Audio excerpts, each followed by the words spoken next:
வணக்கம். நான் உங்கள் லதா பேசுகிறேன். 2020 அப்போது ஒரு யூடியூப் சேனல் ஆரம்பித்து அதில் சரியாக வீடியோ போட முடியல. அப்புறம் கொரோனா டைமில் அதுக்கப்புறமும் வீடியோஸ் போட ஆரம்பித்தேன். திரும்பவும் வீடியோஸ் போடுறது ஸ்டாப் ஆகிடுச்சு. நிறைய பிரச்சனைகள், அதால் போட முடியல. அதற்கப்புறம் புதுசாக ஒரு சேனல் ஆரம்பிச்சிருக்கேன். உங்களுடைய ஆதரவுக்காக காத்திருக்கேன். மறக்காமல் சப்ஸ்கிரைப் பண்ணுங்கள், கமெண்ட் பண்ணுங்கள். உங்களுடைய என்ன இப்போ நான் கிளாஸ் எடுக்கிறத பற்றி ஏதாவது டவுட் இருந்துச்சு நீங்கள் கமெண்ட் பாக்ஸில் கமெண்ட் பண்ணுங்கள். நான் அது என்னன்னு சொல்லிட்டு கிளியர் பண்ணுறேன். கண்டினியூஸாக ஒரு மாதம் என்னுடைய கிளாஸை நீங்கள் ஃபாலோ பண்ணாலே போதும், ப்ளவுஸு சூப்பராக தைக்கலாம். இதை நான் என்ன சொல்கிறேன்னா அதை அப்படியே ஃபாலோ பண்ணுங்கள். எக்ஸ்ட்ராவாக நீங்கள் எதுவும் பண்ண வேணாம். அதுக்கப்புறம் 2 மாதம் கண்டினியூஸாக ஃபாலோ பண்ணிங்கன்னா உங்கள் டிசைன்ஸோட நம்ம மாடலாக கூட தைக்கிறது எப்படி சொல்லிட்டு நீங்கள் கிளியராக கற்றுக்கலாம். சொல்கிறது நல்லா புரியும். உங்களுக்கு ஏதாவது டவுட் இருக்குது, புரியலை, கிளியர் பண்ணணுன்னா தாராளமாக கிளியர் பண்ணி கமெண்ட் பாக்ஸில் கமெண்ட் பண்ணுங்கள். ஓகேவா? நெக்ஸ்ட் நிறைய பெண்களுக்கு ப்ளவுஸ் சரியில்லை, தைச்சு போகணும்னு ஆசையாக இருக்குது. ஆனால் அதை கற்றுக்க முடியல, வெளில போக முடியல, ஃபீஸ் கட்ட முடியல, கையில் காசு இல்லை. அப்படி காசு கலவே கொடுத்து கற்றுக்காலும் சரியாக புரியலை. அதுக்கப்புறம் வெளியில் போய் நார்மல் இருக்குது கிளாஸ், அங்கேயும் நல்லா போக முடியல. அப்படின்றது தாராளமாக வீட்டில் இருந்தபடியே யூடியூப் மூலியமாக நம்ம கிளாஸை கற்றுக்கலாம். இதை என்ன சொன்னால் அதை ஃபாலோ பண்ணி நினைக்கிறேன். தயவு செஞ்சு ஸ்கிப் பண்ணிடாதீங்க. மறக்காமல் சப்ஸ்கிரைப் பண்ணுங்கள். உங்களோட ஆதரவு கண்டிப்பாக தயவுசெய்து சப்ஸ்கிரைப் பண்ணாத இருக்காது. லைக் பண்ணுங்கள், கமெண்ட் பண்ணுங்கள். இந்த வீடியோ பார்க்குறது எல்லாரும் கண்டிப்பாக ரொம்ப சிம்பிளாக இருக்கும், ஆனால் ஈஸியாக புரியும். கஷ்டமே கிடையாது. ப்ளவுஸ் தைக்கிறது ரொம்ப ஈஸி, கஷ்டம்லாம் கிடையாது. ப்ளவுஸ் தைக்கிறது ப்ளவுஸ் ரொம்ப கஷ்டம், ப்ளவுஸ் தைக்கிறது ஈஸி கிடையாது, அதெல்லாம் தைக்கிறது ரொம்ப கஷ்டம் அப்படிலாம் கிடையாதுங்க.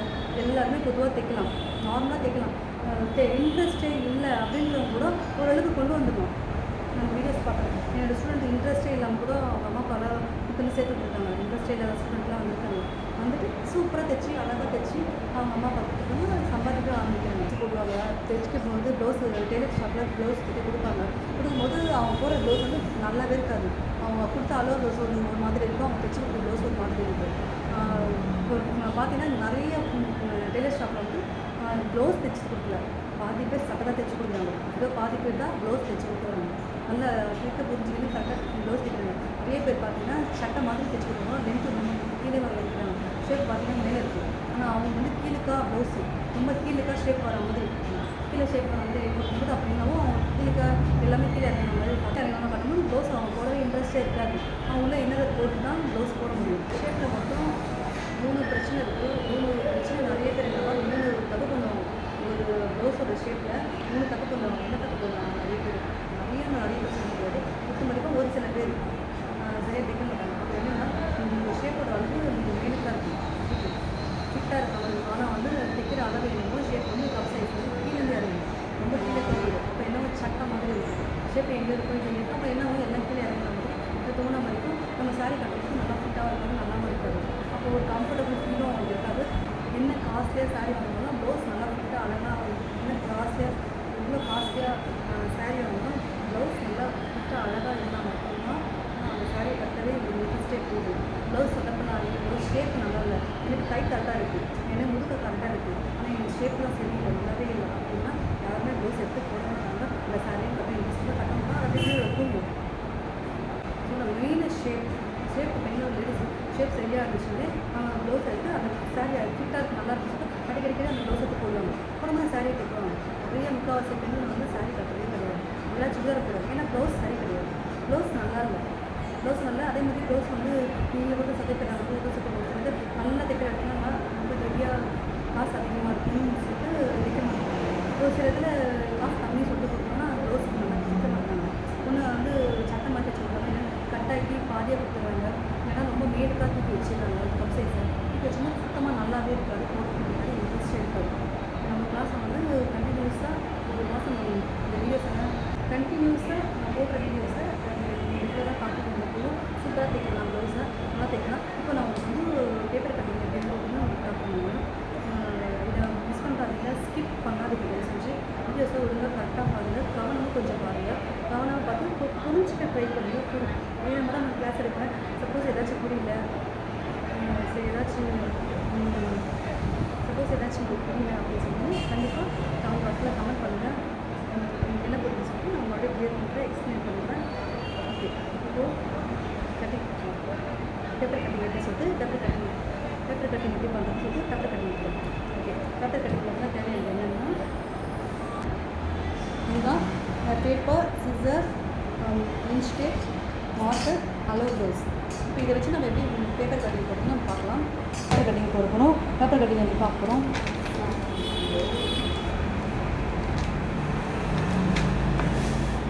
எப்பயுமே வந்து ஓப்பன் வந்து ரைட்டில் இருக்கணும், க்ளோஸ் வந்து லெஃப்ட்டில் இருக்கணும்.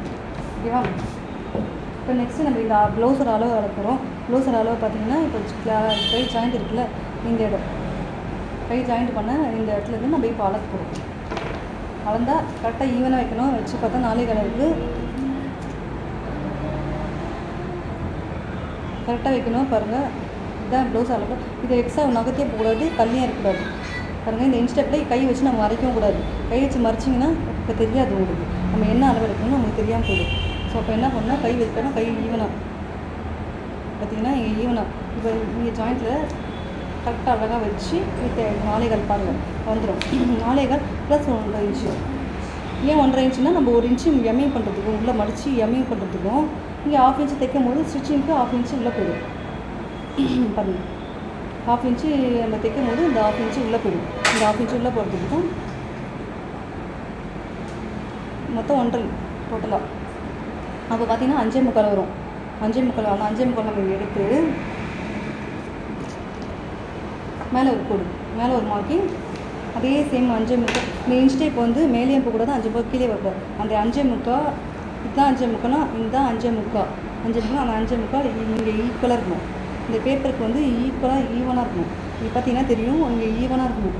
இந்த கார்னரில் இதை மேலே ஏற்றக்கூடாது, கீழே போகக்கூடாது. ஓகே, இப்போ என்ன பண்ணால் பொறுத்து ஜாயின் பண்ணணும்.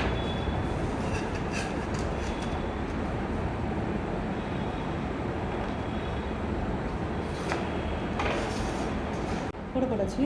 இப்போ இது வந்து சின்ன கை, இந்த கையோட அளவு ஷார்ட்டு சின்னதுன்றதால நான் வந்து என்ன பண்ண போகிறேன், இங்கே 2.5 இன்ச் எடுக்க போகிறேன். இங்கே கையோட அந்த வளைய பக்கத்தில் 2.5 இன்ச் எடுக்க போகிறேன். 2.5 இன்ச்சுக்கு ஒரு மார்க்கு. இது எந்த இடம்னா இந்த அக்குள் பகுதி 2.5 இன்ச்சு. இது ப்ராக்டிஸாக கிளாஸில் வச்சுக்கோங்க. ப்ராக்டிஸாக இது இப்போ வந்து இங்கே 2 இன்ச் எடுக்கணும் மேலே. இது ப்ராக்டிஸ்க்காக மட்டும், இது நானாக ஓனாக கொடுக்குறது ப்ராக்டிஸ்க்காக மட்டும். ப்ராக்டிஸ் ஆகிடுச்சுன்னா இது தேவைப்படாது. ஓகேவா? பார்த்தீங்கன்னா தெரியும் உங்களுக்கு, இங்கே மார்க்கிங் இருக்குது, இந்த மாதிரி 2 மார்க்கிங் இருக்குது. இங்கே ஒரு 2.5க்கு மார்க் பண்ணியிருக்கேன். ஆம்கோல் 2.5க்கு மார்க் பண்ணியிருக்கேன். இப்போது இந்த 2 மார்க் பண்ணாமல் இந்த 2 மார்க்கிங்க்கு கீழே தான் இறங்கணும். இப்போ இந்த கோட்டு மேலேயே வந்து இந்த 2 மார்க் கீழே இறங்கி அழகாக இது வரணும். பார்த்தீங்கன்னா தெரியும், அழகாக இந்த கட்டை இந்த இடத்துல வரணும்.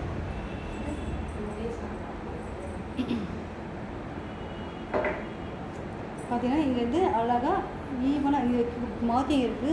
நல்லா பார்த்தீங்கன்னா தெரியும், இந்த மார்க்கிங் இருக்குது. இந்த மார்க்கிங்க்கு முன்னாடி நான் கீழே இறங்கியிருக்கேன். பார்த்தீங்கன்னா தெரியும், இந்த மார்க்கிங்க்கு முன்னாடி கீழே மார்க்கிங் மேலேயே போய் இறங்கக்கூடாது. மார்க்கிங்க்கு கீழே கட்டாயிட்டம் இல்லை, கட்டாயி கீழே வளைய ஆரம்பிச்சிட்டேன். இங்கேருந்து நம்ம என்ன பண்ணி இப்படி தான் இறங்கணும். பாருங்கள், இங்கே மார்க்கெட் பிடிச்சிக்கணும், இப்படி பிடிக்கக்கூடாது. மார்க்கர் எனக்கு இப்படி பிடிச்சிட்டு வரையும் போது நம்ம என்ன பண்ணுறோம் நமக்கு தெரியாது. அப்படி பண்ணக்கூடாது, இப்படி தான் பிடிக்கிறது. இப்படி பிடிச்சி இப்படி பண்ணணும். ஓகேங்களா? பிடிச்சி அப்படி எடுத்துகிட்டு வரணும். நீங்கள் பொறுமையாக ப்ராக்டிஸ் பண்ண ஃபஸ்ட்டாக வராது, பொறுமையாக ப்ராக்டிஸ் பண்ணிங்கன்னா வரும். அதேமாதிரி இது கட்டாயம் கிடையாது, இந்த 2 இன்ச்சு கட்டாயம் கிடையாது. இது ப்ராக்டிஸுக்கு மட்டும். இந்த 2 இன்ச்சு இந்த 2.5 இன்ச்சு கம்பல்சரி இருக்கணும். இது சின்ன ஷார்ட் கைக்காக இது. நெக்ஸ்ட் இதே நம்ம வந்து கையோட அளவு 6, 7, 8, 9 அப்படி 10 வரைக்கும் வந்துச்சுனாலே நம்ம வந்து இங்கேருந்து 3 இன்ச்சு மாற்றணும். இதே இதெல்லாம் நம்ம ஹைட்டு வந்து மேலே போகும்போது நம்ம 3 வைக்கணும்.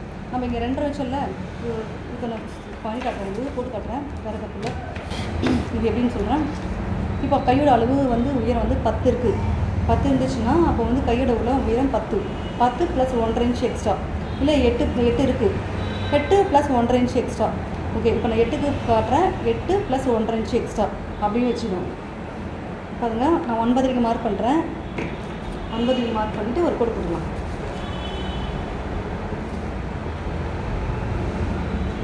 9 மார்க் பண்ணிட்டு இந்த கோடை ஜாயின் பண்ணலாம். மார்க்கிங்க ஜாயின் பண்ணிக்கலாம். இதை நம்ம ஜாயின் பண்ணி வச்சுக்கணும் மார்க்கிங்க. இது நெக்ஸ்ட் வந்து இப்போ இங்கேருந்து நம்ம வந்து ஷார்ட் கையில் நம்ம வந்து 2 எடுத்தோமா, இப்போ இது வந்து 3 எடுக்க போகிறோம்.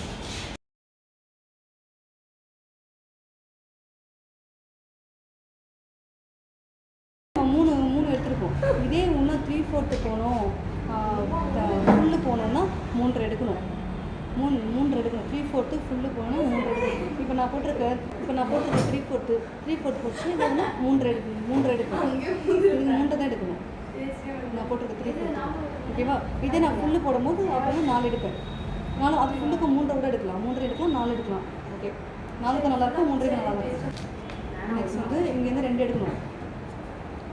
2 எடுத்துகிட்டு மறுபடியும் பார்த்தீங்கன்னா இது வந்து மார்க் பண்ணிடணும். ஓகேங்களா? இதுக்கு வந்து அழகாக மார்க் பண்ணணும். இது போல தான் நெக்ஸ்ட் இப்போ சின்ன கை நம்ம வரைஞ்சிருக்கோம்ல, இந்த சின்ன கை நம்ம பார்க்கலாம். ஓகேவா? இப்போ இது ஃப்ரண்ட்டு, இது வந்து கையை வச்சு வச்சிட்டோம். இதுக்கு நம்ம முன்னால் வரணும். எப்படி வரணும்னா, முன்னால் வந்து இப்படி வந்து பாருங்கள், அந்த கோட்டு மேலேயே வரணும். அந்த கோட்டு மேலேயே வந்து அழகாக கொஞ்சம் 1/4 இன்ச்சாக மாதிரி, அப்படியே 1/2 இன்ச்சாக மாதிரி, அப்படியே கொஞ்சம் மேலே போயிடணும். அப்படியே கோட்டிலே வந்து 1/4 இன்ச்சாக மாறி 1/2 இன்ச்சாக வந்து திரும்ப கோட்டில் போயிடணும். இப்படி போயிடும். இதுதான் வந்து முன்னாலம். இது எதுக்கு முன்னாலம்னா, நமக்கு ஆம்புகோல் வரீங்களா, ஆம்புகோல் தைக்கணும். நமக்கு ஆம்புகோலில் லூஸ் கொடுக்காமல் இருக்கிறதுனால இந்த ஃப்ரெண்டு வரைஞ்சி ஃப்ரெண்டு முன்னால். இப்போ இதுக்கு முன்னால் வரைஞ்சிக்கலாம். இதுக்கு அதே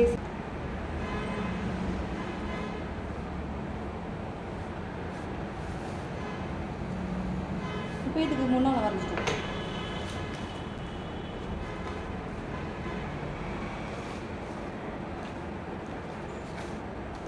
சொல்லிட்டு இதை முன்னால் வரீங்க. வரைஞ்சதுக்கு இதை வந்து கட் பண்ணி இப்போ வந்து இதை கட் பண்ண போகிறேன். இது எப்படி கட் பண்ணுறதுன்னு பார்க்கலாம். கட் பண்ணும்போது சிசர் எடுத்து வந்து கையை வந்து மேலே எனக்கு ஈக்குவலாக இருக்கணும், ஸ்ட்ரெயிட்டாக இருக்கணும். ஸ்ட்ரெயிட்டாக வச்சு இங்கே தான் கட் பண்ண ஸ்டார்ட் பண்ணணும். கட் பண்ணுறப்போ கையை வந்து எடுக்கக்கூடாது, துணி இப்படி பிடிக்கவும் கூடாது.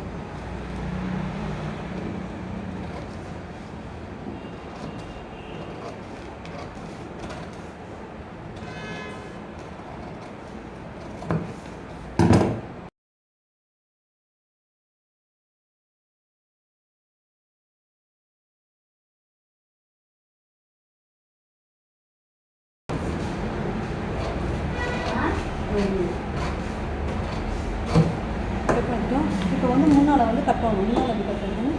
இந்த 2 கட் பண்ணணும்.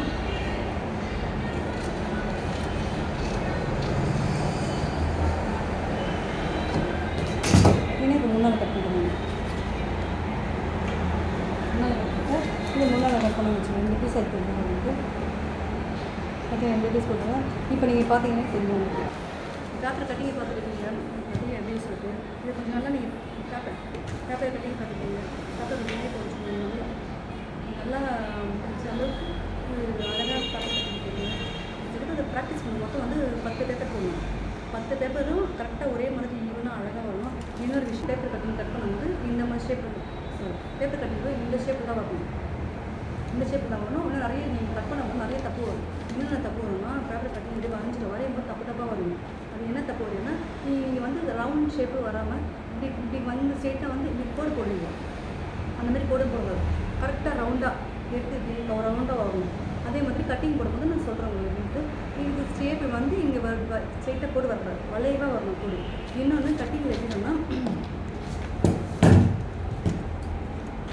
நிறைய பேர் கட் பண்ணும்போது இப்படி கட் பண்ணுறீங்கன்னா கரெக்டாக கட் பண்ணிட்டு அதுக்கப்புறம் வந்து இப்படி கட் பண்ணுவாங்க. இப்படி கட் பண்ணும்போது என்ன ஆகும், ஷேப்பு இப்படி வரும், இந்த மாதிரி வரும். இந்த மாதிரி ஷேப்பு வரக்கூடாது. இந்த மாதிரி ஷேப் வரக்கூடாது. நெக்ஸ்ட் வந்து திரும்ப நீங்கள் கட்டிங் போடும்போது இப்படி கட் பண்ணிவிடுங்க. கட் பண்ணிட்டு வந்து கட் பண்ணிட்டு இது வந்து இப்படி போடுங்க, இப்படி கீழே போடுங்க. போகும்போது இந்த மாதிரி ஷேப்பும் வரக்கூடாது, இந்த ஷேப்பும் வரக்கூடாது. இதுவும் தப்பு. ஃபஸ்ட்டு பார்த்தீங்களா, ஒரு வளைவான ஷேப்பில் அந்த வளைவான ஷேப் மட்டும் வரணும், இதுவும் வரக்கூடாது. இன்னொன்று என்னென்னா,